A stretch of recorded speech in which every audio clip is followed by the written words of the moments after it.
Specflow tutorial part 2, Specflow extension and a requirement. In part 1, we have learned about BDD and Specflow. So in this session, we are going to learn about the installation requirement for the Specflow, and we are also going to download a Specflow extension in a Visual Studio.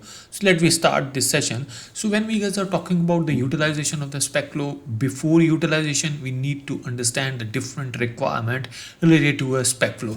If you talk about the IDE, we can use a Visual Studio, Monodevelop, Xamarin Studio, Visual Studio for a Mac, and we can also use a Visual Studio Code. And if you talk about a specific to the Visual Studio, we need to use a 2019 or greater for a Specflow. When we guys talk about a .NET SDKs, if you are using a .NET Core, then you need to use a .NET Core 3.1 or greater. If you want to use a .NET framework, then that .NET framework should be 4.6.2 or greater, and it is only for the Windows. So there is a slight difference when we use a .NET Core and when you use a .NET framework. Whenever you want to deploy your code on the Mac, Linux, and a Windows machine, then you need to use a .NET Core. And if you want to deploy your code only to the Windows machine, then you can use a .NET framework as well. If you talk about extension, we need to download a Specflow extension in a Visual Studio. Then we can use the features of a Specflow. So let me go to Visual Studio to install the Specflow extension. Open a Visual Studio 2019. I have it right now on my machine. To download extension, if you have already a project, then you can open that particular solution or a project, and if you don't have it, then you need to create a project. So let's do one thing. Let's create a new project here. On this machine, you can select a different type of the project templates. Right now I am going to select a NUnit project template for us. Select this NUnit test project .NET Core, click on next. Right now we are only going to download an extension in our Visual Studio, so I am keeping the default name, location, and the solution name. Click on next button.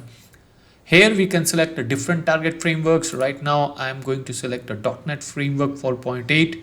If you want, you can select any other target framework as well. So click on create and it will create a project for us.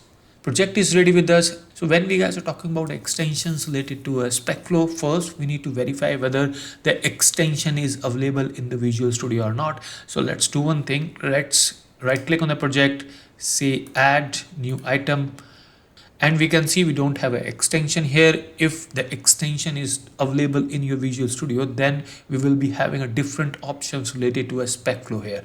To download extension, let's click on cancel button. Go here in the extensions, manage extensions, select online, Visual Studio Marketplace, and here you can search a Specflow.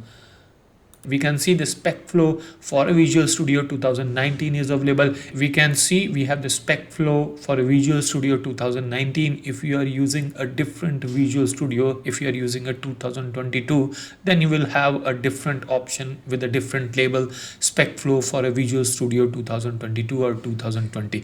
Right now I am using a 2019, so that's why I am getting here extension name is a Specflow for a Visual Studio 2019.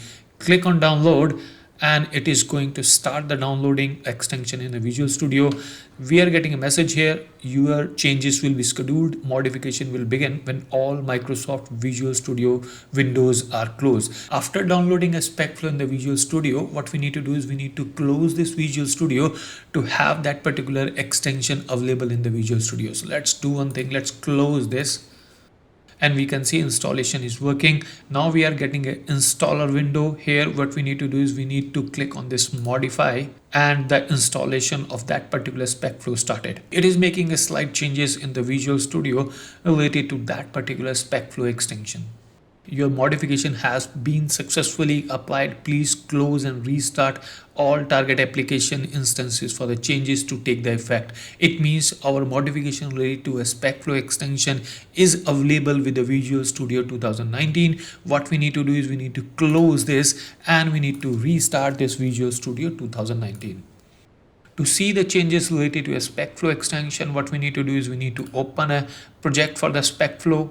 Visual Studio is open with us. We have a project here. Let's go back here in the extension, manage extension, and here we can see a Specflow. Let's search a Specflow again. We can see we are getting a green check mark. It means this extension is already installed. So let's do one thing. Let's close this pop-up window. Now right click on the project, go to add new item, and we can see we are getting a one option related to a Specflow, and we have a different items related to a Specflow is available. Specflow feature files in English, French, Dutch, and we have a different configurations, step definitions, and a runner profiles as well. Okay, we will be learning all these items later in the sessions. At the end, we can say a Specflow extension in this Visual Studio is available with us, and we can start writing or we can start utilizing the Specflow here in this Visual Studio. So whenever you want to work on the Specflow, then you need to have a Specflow extension in your Visual Studio. If you talk about the additional resources, I have already created one course that is on the Udemy, and that course help you to learn a professional automation framework creation with the C#, Specflow, and the Selenium.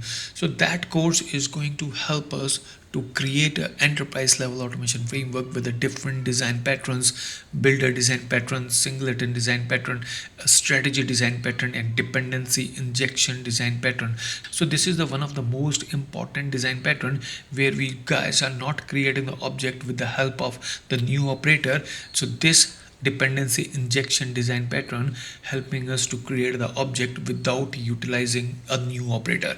Another is a IOC design pattern. So these all design patterns helping a automation framework which we have created in this Udemy course, making a more robust and a more reliable as well. So this course help us to build the thought pattern for designing and targeting the framework, and this course also help us to build the capabilities to understand any complex code base.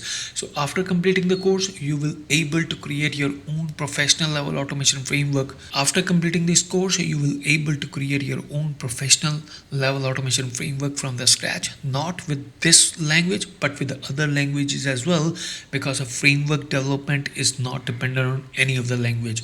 So framework code also uploaded with the course. If you want, you can enroll that particular course on the Udemy. Please subscribe this channel to have the notifications of a new automation related sessions.